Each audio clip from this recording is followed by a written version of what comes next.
after Trump's threatening to impose these huge tariffs, I think we will see recalibration of supply chains in the whole region. We will see acceleration of decreasing reliance by international companies on China, diversification, and a lot of other dynamics. How do you see these things? Thank you, Ahmed. I think this conference cannot take place at a better time. It's just in the aftermath of the results of the US presidential election. Now, also allow me to congratulate Donald Trump for being elected in such a decisive win in domestic politics in the United States.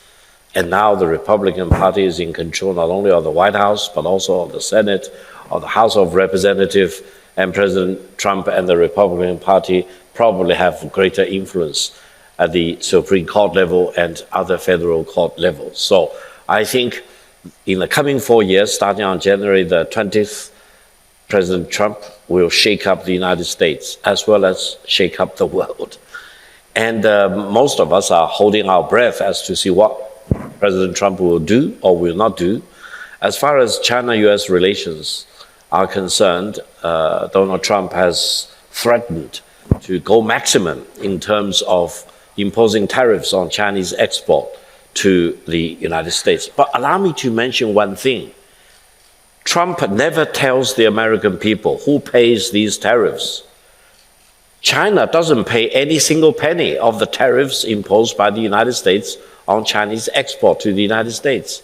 The tariffs, whether 25% or 50% or 60%, or as threatened up to 100% for the EV cars, are paid in its entirety by the American people. The high tariffs imposed on Chinese exports to the United States is one of the reasons why inflation runs high in the United States, and high inflation erodes the living standards of the American people.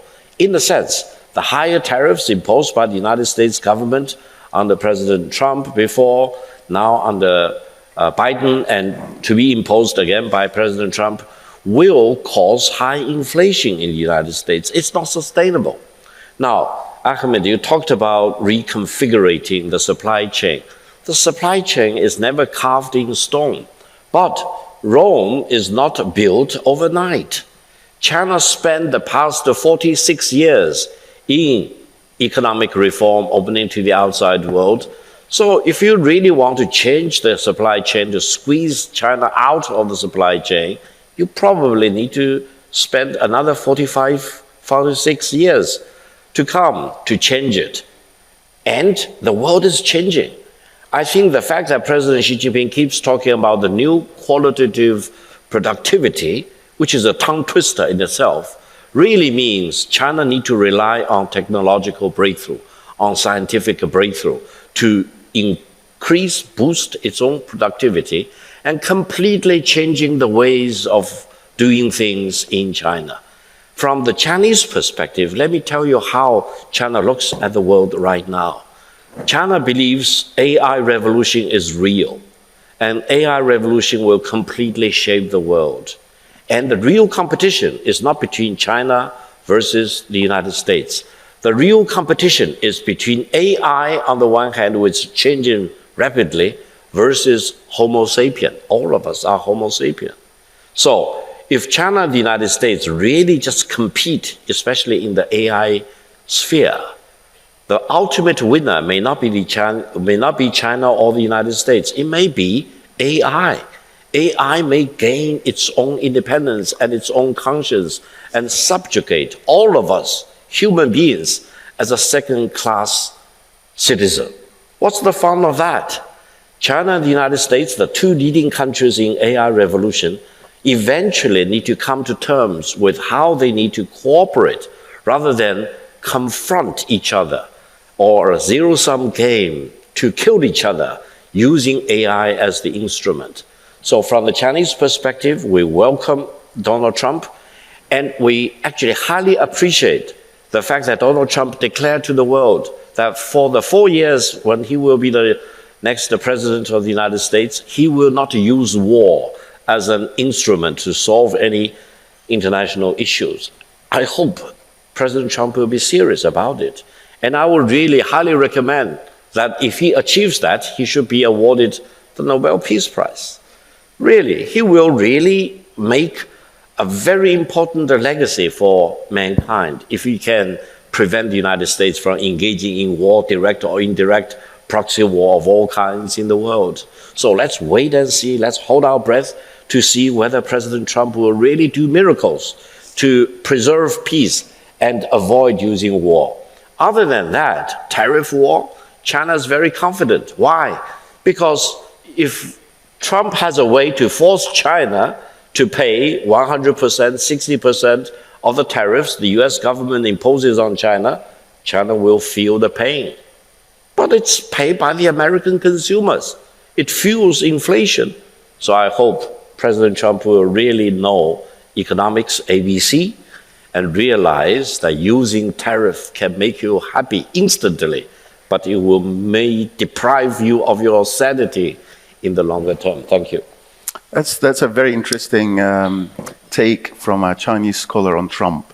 I admit I didn't hear that before, and I think I will keep an eye on this, on the development of this argument. About China, India, and the United States. I think as far as the United States is concerned, its best case scenario is to tie India onto the American bandwagon of anti-China hostility.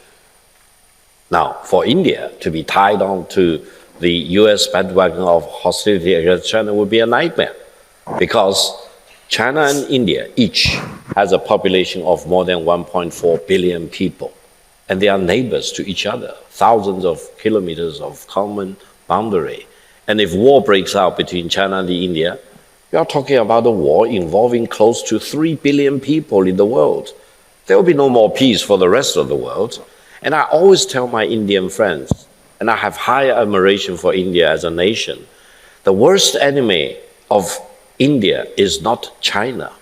The worst enemy of India from a war perspective, and we have Colonel Zhou, formerly with the PLA in China, the worst enemy for India in terms of war is the Himalayas, because New Delhi is only about several hundred kilometers away from the mighty Himalayas. The Himalayas rises up from low altitude all the way to about 7,000 meters, if not 8,000 meters above sea level. Now, in any warfare, and I'm not a military expert by any stretch of the imagination, you always capture the high ground, you capture the peak, etc. So, from the Indians' perspective, if you want to fight a war against China, China is not your enemy. The Himalaya will be your enemy because you are shooting all the way to the sky as if, and if you cross the Himalaya, it's not plains, it's not lower altitude plains. You are talking about the Tibetan plateau, thousands of kilometers to the north. So you are talking about a military impossibility if you are talking about the war between China and India. Now, if the United States, and I hope not under President Trump, of course, encourages India to fight a war against China, you need to overcome the mighty Himalayas. You travel throughout the world, you travel throughout the Arab Peninsula, etc. You see no such terrain as you have to confront the mighty Himalayas. So, for China and the Indian people, the two superpopulations, let's talk about peace. And we keep talking about these territorial disputes between China and India.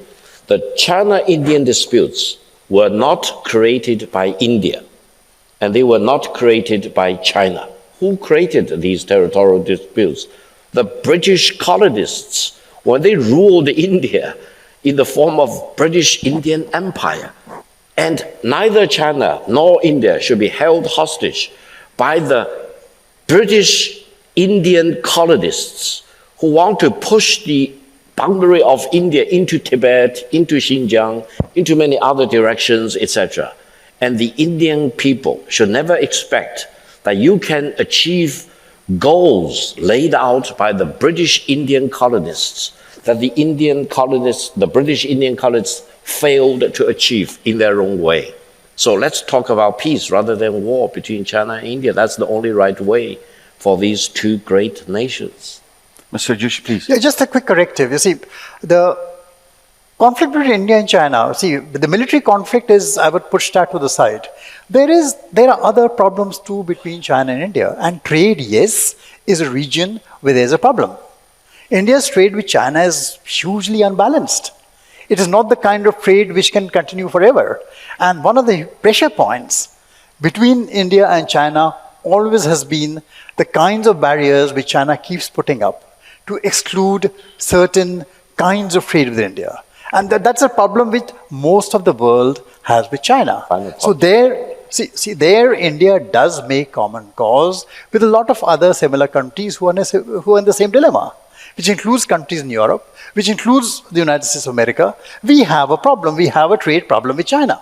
It's an uncontrollable surplus. It is a one-way trade which just keeps on burgeoning, growing and growing, and the kind of dumping which starts taking place. You know, as China gets into a situation where they have tremendous overcapacity, when this keeps trying to flood markets, it does have an effect on the Indian economy. So that is the second leg of the problem we have with China, and many other countries have that problem. Final one, and please. I'll be very quick. Yeah, very brief. Because I'll be very quick.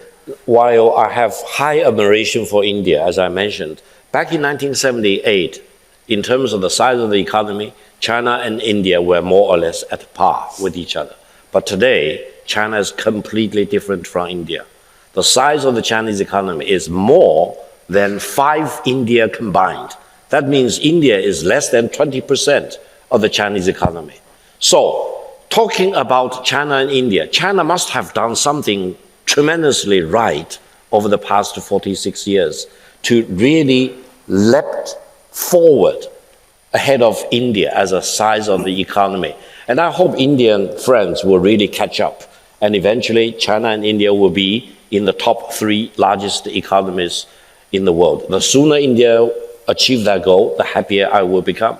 The US economy is far larger compared to China. But if you start looking at the trade patterns with the US, India enjoys a trade surplus with the US. It's a much more balanced trade. And that is something which always brings the two countries together. Right. India depends on the US for balancing its trade. This is fascinating, actually. This exchange happened because it shows me the Chinese vision of India in the pecking order of powers in Asia, and how they see the India's journey in development.